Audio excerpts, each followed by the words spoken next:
compare yourself to an average and say, well, is there something I could be doing differently? What is that guy doing that allows his cost to be so much better, and is there something I could learn from that? This is how we start to share best practices across the ACO. This is another sample data set around ER visits. I don't have this yet for your ACO, but this is by practice. So we provide this type of data around 4, 5, 6 different categories, but ER visits is a favorite of ours.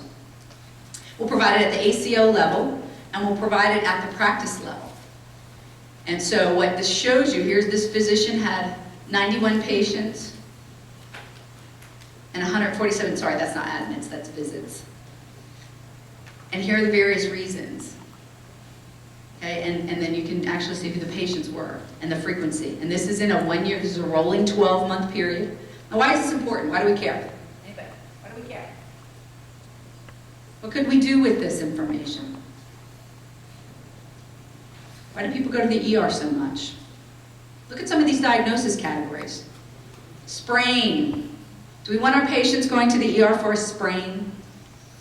Probably not, right? And it's not that the ER will bill a procedure code.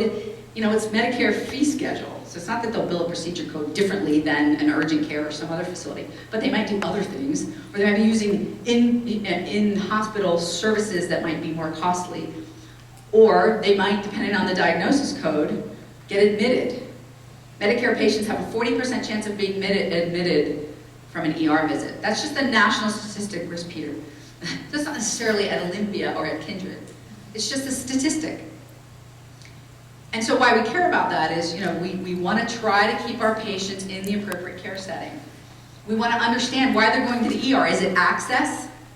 Was the office not open and they didn't know where else to go and they needed care? We want to make sure they get care. So what we do with data like this is we create a program. And we do an outreach, and we call it appropriate care setting. We do an outreach to your practices, and we get to know from you where are all the urgent care facilities that you currently work with. Maybe you run or manage a couple. And we do an outreach to your frequent flyers, that's what we call them, to educate them through mailings, through phone calls, about the alternate care facilities. We just did a mailing for a couple of practices in our ACO in Central Florida to this one particular urgent care. She had 12 patients show up at the urgent care in a month.